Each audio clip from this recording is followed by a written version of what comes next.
Candy Color Paradox is far from Isaku Natsume's first series from Viz's SuBLime imprint. Previous works include Ginger Honey, Devil's Honey, and False Memories.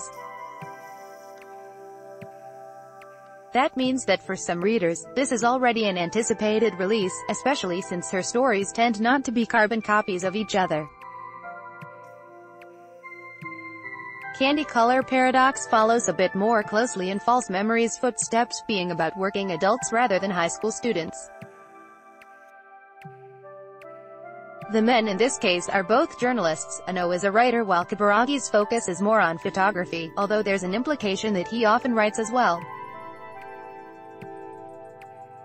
In Ano's mind, this makes them rivals, but Kibaragi has no such feelings, making their relationship start off as a combination of one-sided rivalry and totally irritating.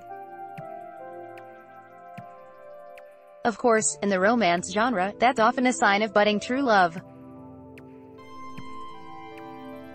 Things are further complicated, however, by the fact that some of Ano's resentment comes from the fact that his ex-girlfriend dumped him for Kibaragi, which makes him even less inclined to give the other man anything resembling a fair shake. What truly sticks in his craw, however, is that he sees Kibu as being a much less ethical journalist than he himself is. Ano sticks to the facts of a case, putting in the research and not writing up the story unless he has done all he can to ensure that his story is as factual as possible. He'd never dream of doing something like building a network of informants by bartering sexual favors for information, and when he finds out that Kibaragi has done just that, he's aghast, if not slightly disgusted. It certainly raises questions about the whole ex-girlfriend thing as well, even if paranoia isn't necessarily one of Ano's issues. To get things to change to the point where we can reasonably see these characters falling in love, Natsume has to make sure that we understand that Kibaragi has nothing against Ano specifically, apart from finding him kind of annoying, and that Ano eventually comes to understand that Kibu is just doing his job as best he can with the tools he has available to him. In the case of the former, Kibaragi has to realize that Ano's criticisms are largely coming from the fact that he's a straight-laced guy who hasn't been tainted by the horrible things he's uncovered in writing about the news. Kibu has definitely allowed himself to become jaded and perhaps a little warped by everything he's learned, and he admires that Ano hasn't. One job the two work on together involves uncovering a rigging scandal involving an actress who has won multiple awards, even when they find out that the rumors were true.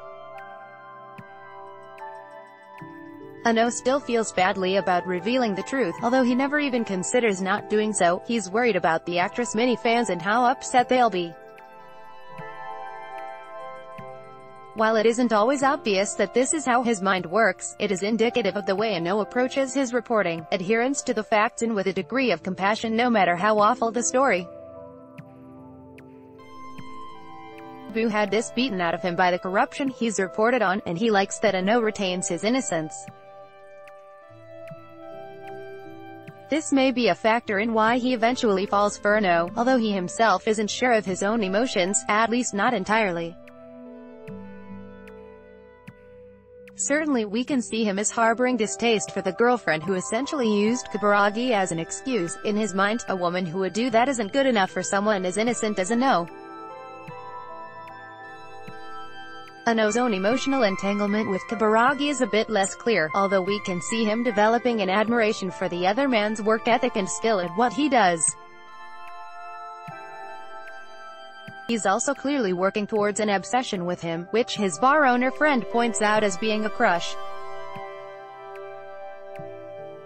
Even when things get sexual, it isn't necessarily obvious that Ano fully accepts whatever feelings he has for Kibaragi, much to Kibaragi's frustration, but in a multi-volume story, we do want there to be room for development. In terms of explicitness, this is on the low end, with nothing remotely racy until basically the end of the book, and that more implied than drawn. Natsume's art is pleasant to look at, and her characters easy to tell apart and both more masculine than not. There isn't much in the way of backgrounds, but characters aren't just floating in space either. On the whole, Candy Color Paradox's first volume is an enjoyable story, not perfect by any means, with an O firmly coming down more on the side of annoying, and some plot elements given short shrift, but if you're a fan of the lighter side of BL, this is worth a look. Let's block ads. Why?